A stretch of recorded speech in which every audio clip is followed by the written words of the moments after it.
Assalamualaikum warahmatullahi wabarakatuh. Nama saya Muhammad Rapli. Kali ini saya akan menjelaskan tentang database server. Langsung saja yang pertama yaitu tentang pengertian database server. Database server ini adalah sebuah program komputer yang mampu menyediakan layanan data untuk didistribusikan kepada komputer lain atau klien dengan kode program yang telah ditentukan. Dan database yang sering digunakan pada umumnya oleh kalangan pembuat web yaitu adalah MySQL atau MyStructured Query Language. Kemudian ada cara kerja database server. Yang pertama, klien akan mengakses suatu halaman web server. Kemudian jika file yang diakses adalah PHP atau Hypertext Processor, maka akan diteruskan ke PHP Interpreter untuk dieksekusi. Kemudian file PHP ada function yang akan mengakses database dan PHP Interpreter akan mengakses database sesuai dengan script PHP yang dimiliki. Kemudian database server akan mengirimkan data jika pencarian atau pengambilan data atau informasi dikenali, maka aktivitas web akan dilakukan terdiri dari status, penambahan, pengeditan, pencarian, dan penghapusan.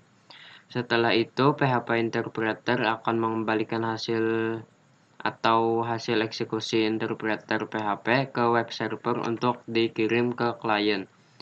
Kemudian setelah itu web server akan mengirim hasil eksekusi file ke klien dalam bentuk halaman web sebagai respon. Kemudian ada prinsip database server.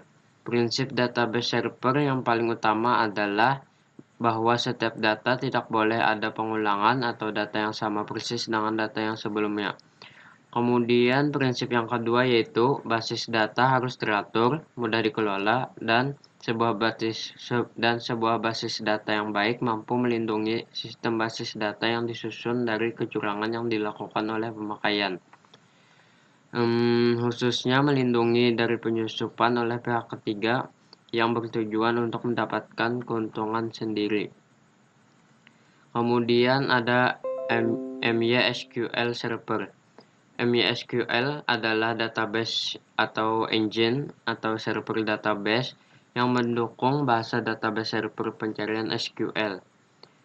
MySQL adalah sebuah perangkat lunak, sistem manajemen basis data SQL atau DBMS yang multi-thread atau multi-user atau dengan pengguna yang bisa digunakan oleh banyak pengguna. MySQL AB membuat MySQL tersedia sebagai perangkat lunak gratis di bawah lisensi GNU atau lisensi GNU General Public License atau GPL. Tetapi GPL ini juga menjual di bawah lisensi komersial untuk kasus-kasus di mana penggunanya tidak cocok dengan penggunaan GPL. Kemudian ada MariaDB. MariaDB adalah sistem manajemen database relasional yang dikembangkan dari MySQL. MariaDB dikembangkan oleh komunitas pengembang yang sebelumnya berkontribusi untuk database MySQL. Perbedaan MariaDB dan MySQL yaitu MariaDB tetap mempertahankan kompatibilitas dan API layaknya MySQL dulu. Jika di MySQL ada InnoDB, maka di MariaDB ada ExtraDB. ExtraDB yang akan menjadi mesin penyimpanan baru. Adapun ARIA digunakan untuk transaksi database transaksional maupun non-transaksional. Kemudian ada PostgreSQL. PostgreSQL adalah sistem manajemen basis data relasional open source yang dikembangkan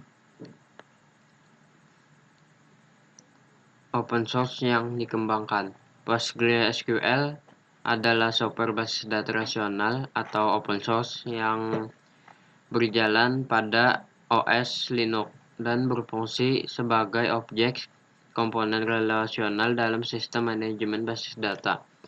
Ada beberapa fitur PostgreSQL SQL yang menonjol yaitu yang pertama sangat kuat dan dapat diandalkan, yang kedua proses pemulihan mudah, yang ketiga biaya perawatan lebih murah serta upaya manual. Kemudian PostgreSQL ini dikembangkan oleh PostgreSQL Global Development Group, yang merupakan grup pengembang PostgreSQL. Kemudian ada MS SQL atau Microsoft SQL Server. Microsoft SQL Server adalah sistem manajemen basis data relasional yang dirancang untuk aplikasi dengan arsitektur client server.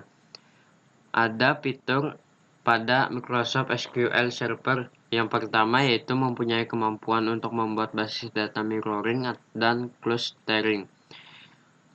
Kemudian Microsoft SQL Server ini juga mendukung SQL sebagai bahasa untuk memproses query ke dalam database, dan kita tahu bahwa SQL ini sudah digunakan secara umum pada semua produk database server. Itu saja yang dapat saya sampaikan. Assalamualaikum warahmatullahi wabarakatuh.